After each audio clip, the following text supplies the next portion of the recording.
kalinisan at na iwas sa kasalanan. So ngayon po, mga kapatid, sa mga salita ng Diyos na ating narinig, so may mga tao na talagang iniisip nila sa sarili nating gawa na tayo maliligtas. Una po, sa biyaya ng Diyos tayo maliligtas. And then, after ng pananampalataya po, dahil nagtatay pananampalataya, so pinakailangan merong gawa, merong magsunod sa kalooban ng Diyos. So, para tayo maligtas, kinakailangan tayo sumunod sa alipunin po ng Diyos. Dito po sa aklat ng 1 Samuel, chapter 17, verse 6. Sa panahon ito, kinakailangan na si Haring Saul ay palitan na po ng Diyos at meron po siyang ipapalit na anak po ni Jesse o ni Isai. So dito po, mga kapatid, ipinakikita na mayroong sinabi ang Diyos kay Samuel na ang Diyos ay hindi tumitingin sa panlabas na anyo na katulad ng tao, kundi tumitingin siya sa puso. Dahil dito ipinakikita po sa 1 Samuel, mayroong kasunod ay 16 verse 7 po siguro. 16 verse 7, baliktad po.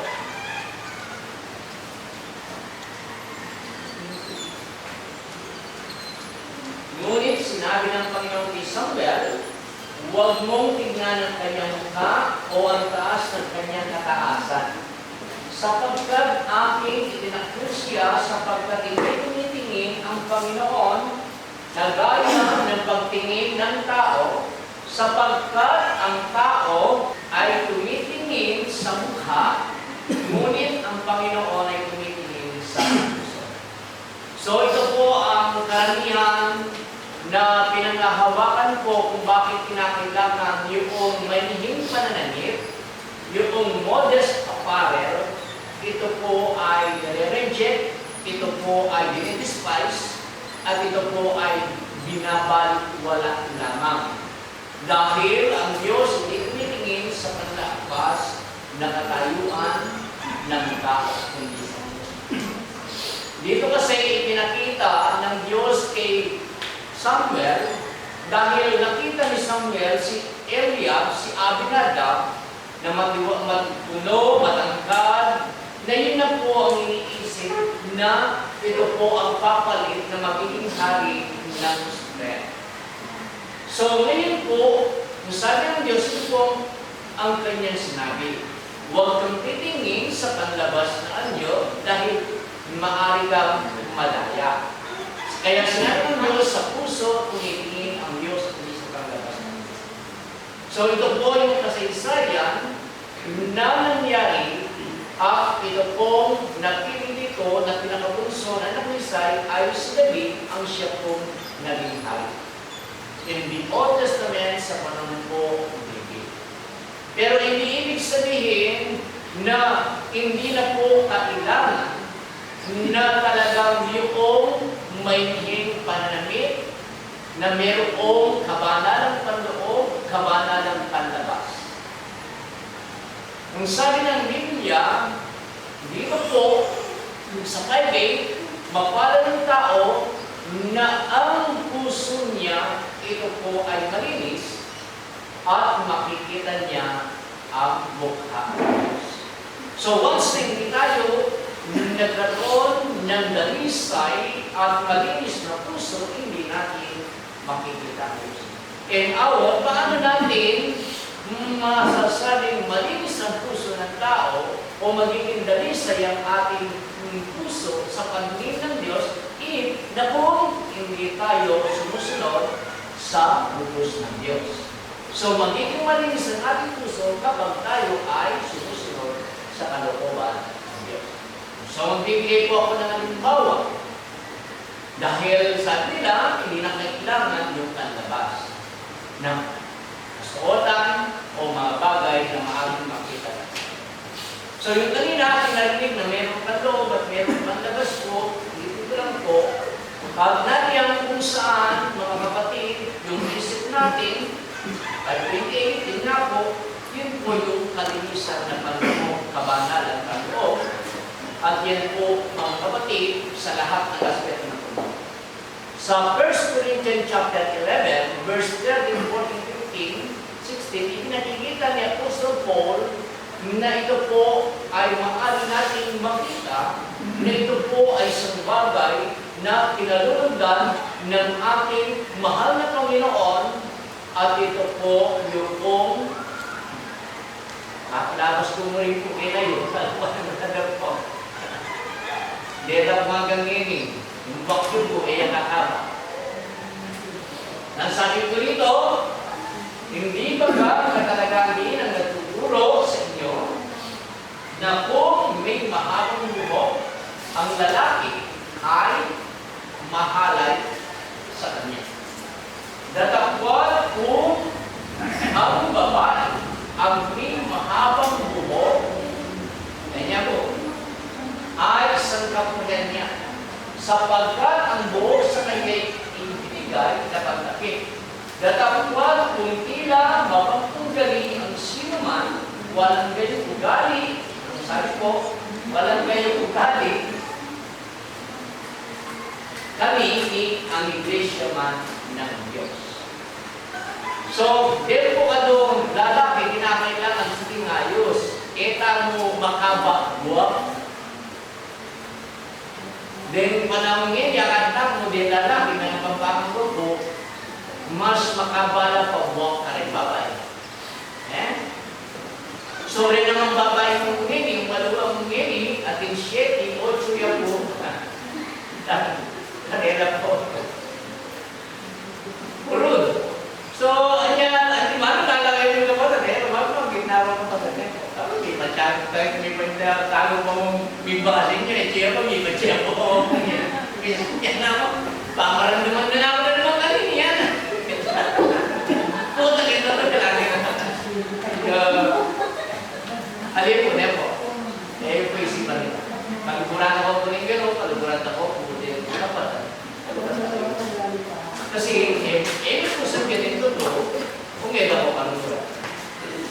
Anya ko sa TV, tutupuling kaluguran. Kita po ito nito ko. Mananagbag ako ng tukol, pagkakas ako po. Sige, kulang ka. Paling-aling, mananagbag ako ng tukol, naturan ko. Aminan na kayo. Ngayon po, nagpatay yung mananagbag na. So, nakatala po sa Biblia na kapulihan sa harapan po ng Diyos kung ang babae ay mayroong mahabang buhok. Ngayon po, mga kapatid, meron po talagang kalbo kahit na babae. May propeta, lalaki po, si propeta Eliseo, siya po ay isang albo. Po, kaya sabi ng mga aktiyato na mga bata, kaya ito, ang sabi nila, kalbo, tinasap po nila, nilaya po nila, nagkalit po ang Diyos na nagbigay yung mga pagbaksik na puso, kinanin sila. Yan po sa isa sa Biblia.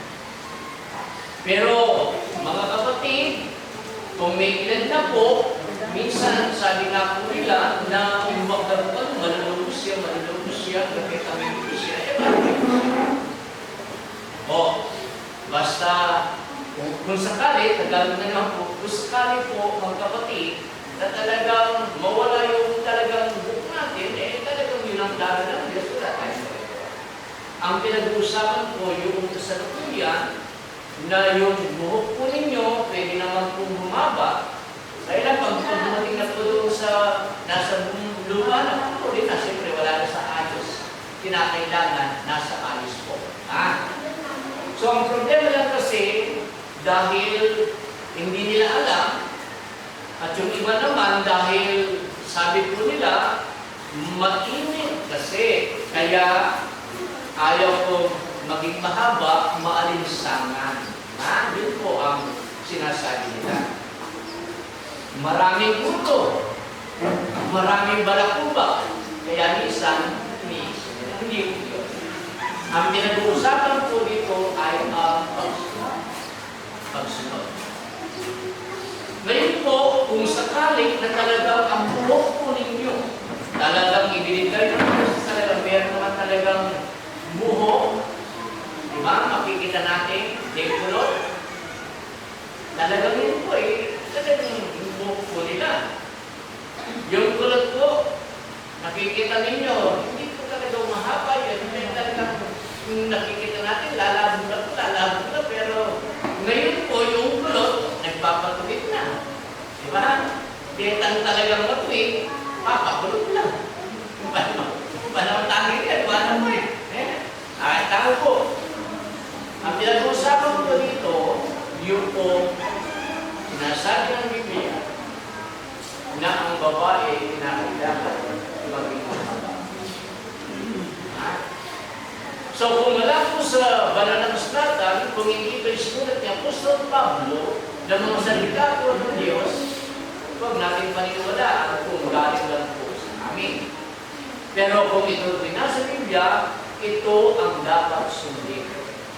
Kaya sabi ng Panginoon, 19:3, kung nais ninyong sumunod sa akin, kalimutan ninyo ang inyong sarili.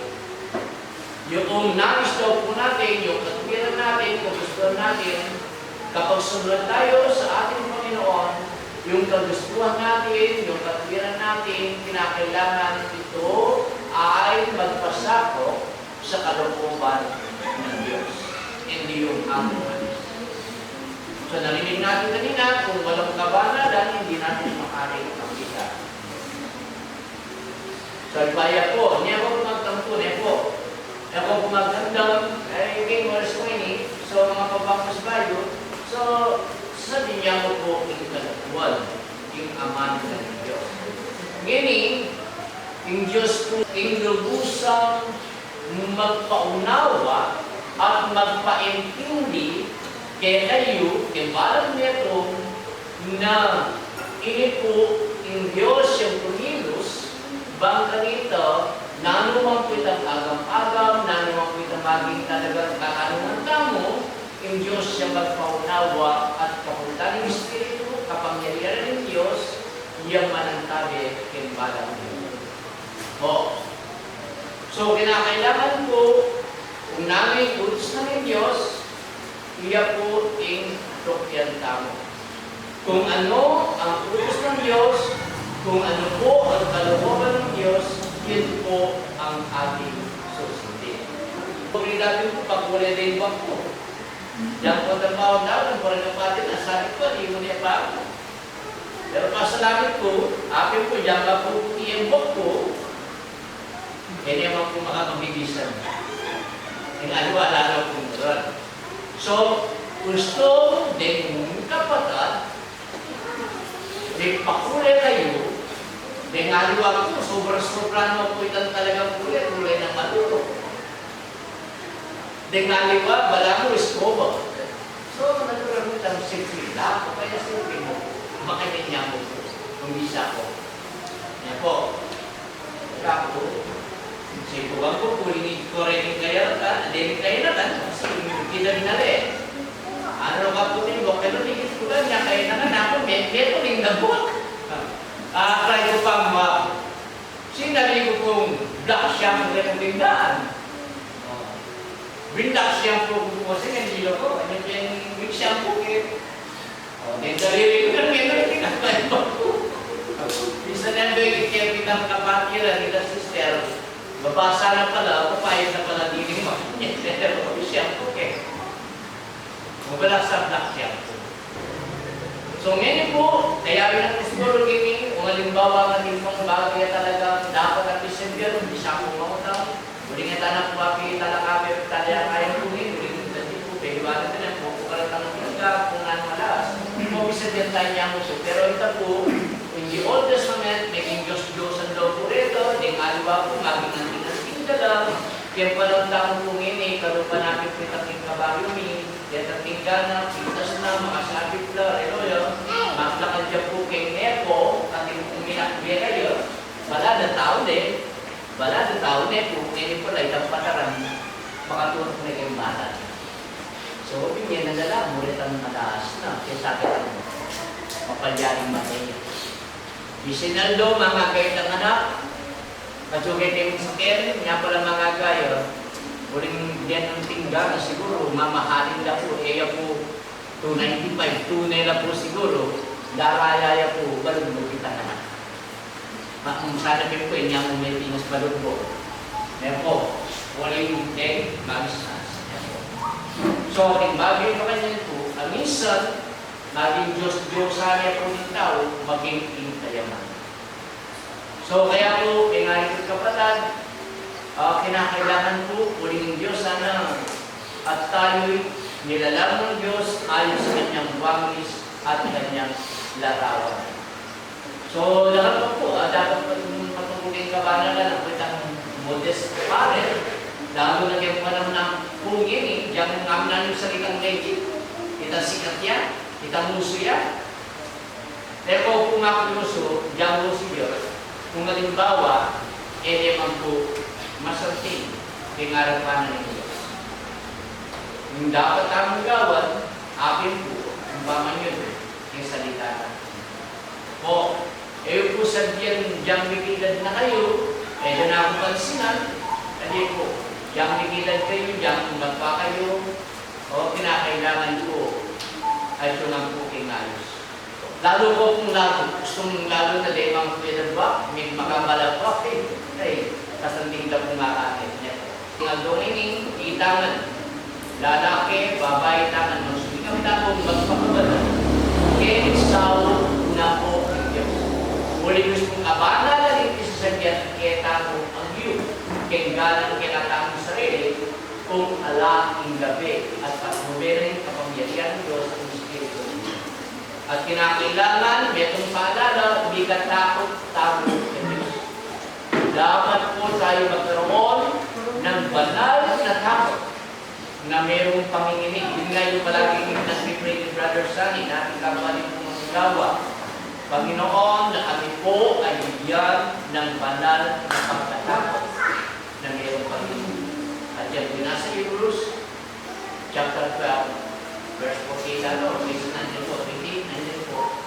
O God, 28, 12, 28 po. Kapag tayo nagkaroon ng banal na pagkatakot sa ating Panginoon, kahit ikaw ay nasa ating lugar, dahil meron kang takot sa Diyos, hindi sa tao, magiging masunurin ka dahil ang pinatakutan mo ay ang Diyos, hindi ang tao. Dahil ang tao pinatakutan mo, kapag nandiyan siya, doon ka lang nagkakaroon ng pagsunod. Pero kapag sa Diyos ka nagkaroon ng takot, kahit wala yung mga kapatiran, kahit na ikaw lang ang nag-iisa, dahil meron ng takot sa Diyos na susundin, so susunod ka, kahit na ikaw lang ang nag-iisa. Yan po ang Diyos.